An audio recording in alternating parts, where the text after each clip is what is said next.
जय महाराष्ट्र, जय सनातन. बंधू आणि भगिनींनो, जागतिक लेवलला सगळ्यात चर्चेचा विषय म्हटलं की सध्या अमेरिका आणि इराण आहे. परंतु ज्यावेळेस बी हा विषय निघतो त्यावेळेस प्रत्येक वेळेस फिरवून चौकडून फिरल्यानंतर शेवटी बोट अमेरिकेकडेच जातं. कारण अमेरिका ही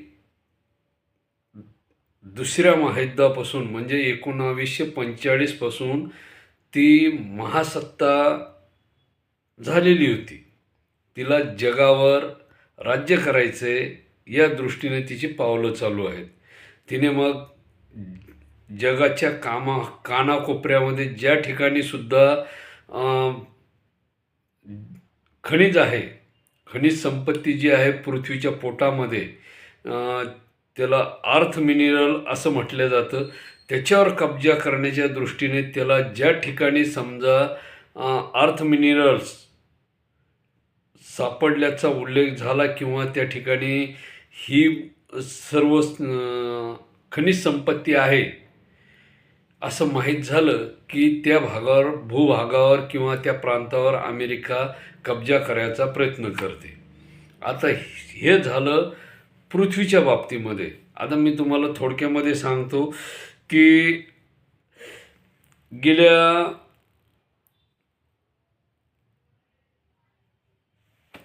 म्हणजे 30-40 वर्षापूर्वीच्या कालावधीमध्ये अमेरिकेने नासा नावाची संस्था स्थापन केली आणि त्याच्या अंतर्गत त्यांनी अवकाशामध्ये अनेक संशोधनं केली.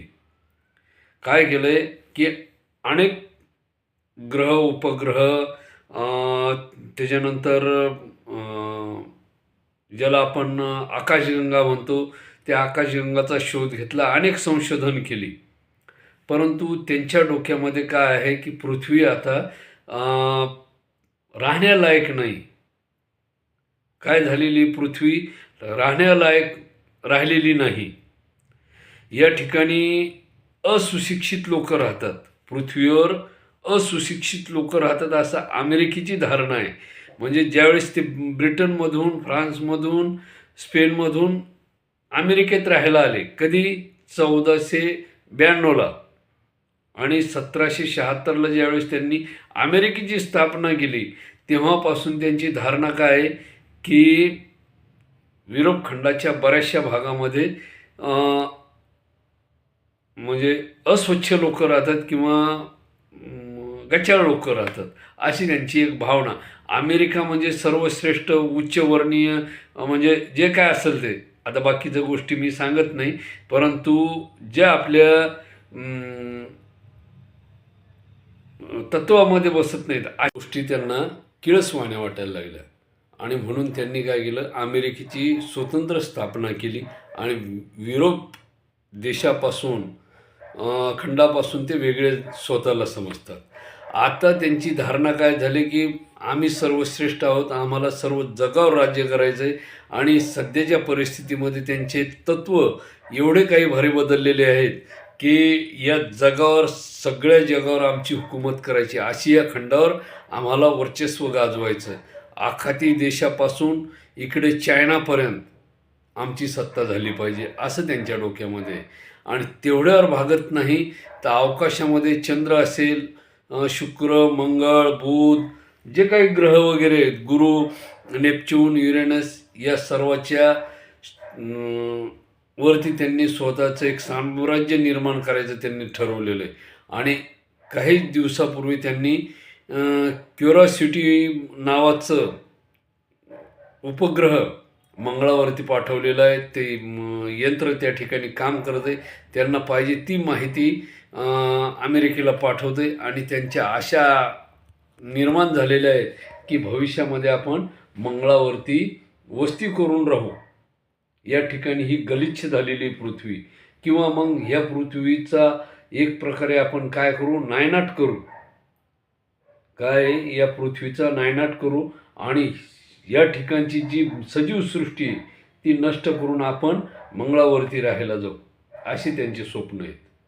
त्याच्यामध्ये कारणीभूत कोण कोण आहेत फ्रेंचमधले गेलेले काही फ्रेंच त्या ठिकाणी अमेरिकन झालेले, जर्मनीचे काही लोक आहेत. हा ट्रम्प त्या जर्मनीमधलाच आहे, हिटलरचाच वंशज आहे. नाही, मी सांगतो म्हणून माझं ऐकू नका, इतिहास संशोधन करा. याचे पूर्वज जर्मनीचे आहेत, या ट्रम्पचे. आणि असे अनेक लोक युरोप खंडातून अमेरिकेत गेलेले. त्याच्यामध्ये ॲलन मस्क हा सुद्धा बाहेरचाच आहे. त्या अमेरिकेमध्ये कमीत कमी 265 लोक हे इस्रायल देशाचे आहेत. आणि त्यांचा व्यवसाय, ज्याला आपण काय म्हणतो ते वार्षिक जो व्यवसाय आहे त्यांचा, तो ट्रिलियनमध्ये, ज्याला जी डी पी म्हणते, त्यांची ह्या 265 लोकांची जी डी पी भारताच्या लोकांपेक्षा, अमेरिकेच्या लोकांपेक्षा ह्या. आणि अमेरिका ह्या 276 इस्रायली यहुदी लोकांच्या जीवावर सर्व जगावर राज्य करू इच्छिते. आता तुम्हाला सांगतोय, आपण जे फेसबुक बघतो, गुगल बघतो, इंस्टाग्राम बघतो, हे सर्वच्या सर्व हे यहुदी लोकांच्या जीवावर चाललेलं अमेरिकेचं प्रोडक्शन आहे, उत्पादन आहे. आणि त्यामुळेच मी म्हणतोय की भविष्यामध्ये जर भारताला संधी मिळाली तर त्यांनी अमेरिकेला कुठल्याही प्रकारे आपल्या भूमीवर, आपल्या जमिनीवर कुठल्याही प्रकारे उभं करू नये. कारण अमेरिका त्या लायकीची नाही आहे. त्यांना ही पृथ्वी नष्ट करायची. सध्या ते बारूदच्या ढिगाऱ्यावर बसलेले. तुम्हाला सांगतो, वेगवेगळ्या प्रकारचे मिसाईल, हायपरसोनिक ड्रोन, जे काही असतील, त्यांनी जागतिक लेवलला नष्ट करण्याचा प्रोग्राम ह्या अमेरिकेने बनवलेला आहे. गेली 2022पासून त्यांनी युक्रेनला जी काही शस्त्रास्त्र पुरवली किंवा इतर राष्ट्राबरोबर त्यांनी जे काही समजा युद्धाचे परिणाम वगैरे केलेले आहेत, ते त्यांची महासत्ता असल्याचं त्यांना जे दाखवायचं आहे, त्याचा तो काय म्हणते, माणसाच्या अंगी बळ आलं की नाही, ते कुठंही ताकद दाखवायला जात असतं. पण एक लुकडा फाकडा माणूससुद्धा त्या पैलवानाला उलथापालथा पाडतो. तसं इराणने आजच्या घडीला अमेरिकेला उलथापालथं केलेलं आहे. आणि त्याच्याचबरोबर इस्रायललासुद्धा त्यांनी उलथापालथ केलं आहे. आता आपल्याला कोणाची बाजू घ्यायची नाही, तो विषय वेगळा. परंतु मानवतेच्या दृष्टीचा विचार करता अमेरिकेने जो काही प्रकार चालवलेला आहे, तो फार घातक आहे. त्यांना ह्या पृथ्वीवरचं जीवसृष्टी नष्ट करायची आणि मंगळावर राहायला जायचं आहे. त्याचसाठी त्यांचा खटाटोप चालू आहे. पण ते बॅडलक त्या ॲलन मस्कचं, त्याला मंगळावर पाहिजे तसं म्हणजे सपोर्ट नाही मिळाला. मंगळाने पाहिजे तसा प्रतिसाद नाही दिला. त्यांचे प्रयत्न चालू आहेत. मंगळाने जर प्रतिसाद दिला असता तर यांनी केव्हाच पृथ्वीला नष्ट केलं असतं. त्याच्यामध्ये मग ब्रिटन आहे, फ्रान्स आहे, जर्मनी आहे, इटली आहे, त्याच्यानंतर जर्मनी आहे, चीन आहे, रशिया आहे. असे अनेक देश ही पृथ्वी सोडून जायच्या तयारीमध्ये आहेत. त्यांची मानसिकता ती झालेली. का तर त्यांनी इथं जे संशोधन केलेलं आहे, ते संशोधन त्यांना घातक वाटायला लागलेले, भीतीदायक वाटायला लागलेले यांनीच. आणि त्याचमुळं आपल्या भारतीय साधू संतांनी, ऋषीमुनींनी हे तंत्रज्ञान, हे क्षेपणास्त्र संशोधन वगैरे हे पुस्तकामध्ये एक कोडवडमध्ये ठेवलं होतं. त्यांना माहीत होतं हे चुकीच्या माणसाच्या हाती जर लागलं तर विनाश आणेल. कारण त्यांनी कधी काळी महाभारताच्या युद्धामध्ये 5000 वर्षापूर्वी ह्या घटना बघितलेल्या होत्या आपल्या ऋषीमुनींनी. आणि त्यामुळेच त्यांनी हे ज्ञान पुस्तकामध्ये, ग्रंथामध्ये दडवून ठेवलं होतं पासवर्डच्या साह्याने. आता तुम्ही म्हणताल पासवर्ड वगैरे काय, तुम्ही ते ग्रंथ वाचल्यानंतर तुम्हाला त्याचे पासवर्ड, कोडवर्ड सर्व काही मिळतील. काय असतं की चुकीच्या माणसाच्या हाती ज्ञान जाऊ नये, हा तो पूर्वीच्या आपल्या भारतीयांचं एक म्हणजे बुद्धिमत्ता तशी होती की चुकीच्या माणसाच्या हाती जर गेलं तर हा सजीव सृष्टी नष्ट करेल. मानव सृष्टीच नाही तर पूर्ण सजीव सृष्टी नष्ट करेल.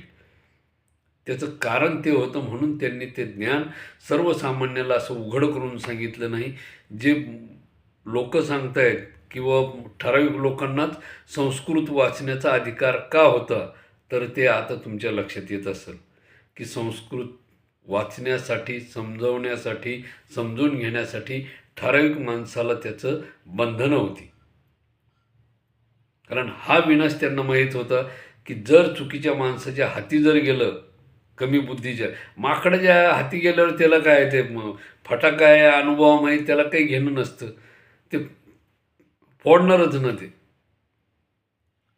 माकडाच्या हातात जर तुंतुनं दिलं तर ते एक तर तोडून टाकीन, फोडून टाकीन, त्याचं काय खेळखंडोबा करीन. तसं हे ड्रम आहे. हा एकटाच नाही आहे, परंतु युरोप खंडामधला आतापर्यंतचा इतिहास हाच सांगतो की ह्यांनी जगावरती हुकूमत केली. यांना जगावरती राज्य करायचं, यांना साम्राज्यवाद निर्माण करायचा, यांना या न त्या प्रकारे काय करायचं आहे, जगावरती राज्य करायचं आहे. आणि जगावरती जरी राज्य नाही करता आलं तर जग नष्ट करून जिथं मार्ग सापडेल तिथं जायचं आहे. पृथ्वीवरचे मार्ग संपले, ठिकाणं संपले. आता त्यांची अपेक्षा काय आहे की अवकाशामध्ये जे ग्रह आहेत, मंगळ असेल, शुक्र असेल, गुरु असेल, नेपच्यून असेल आणि वायजर 1 आणि वायजर 2 हे जे उपकरणं त्यांनी अवकाशामध्ये सोडले होते अमेरिकेने, ते त्याच संशोधनासाठी सोडले की अवकाशामध्ये कुठे भविष्यामध्ये जागा, अस्तित्व आहे का मानवी जीवनासाठी, सजीव सृष्टी आहे का, त्यासाठीच त्यांनी वायजर 1 आणि वायजर 2 आकाशामध्ये पाठवली होती.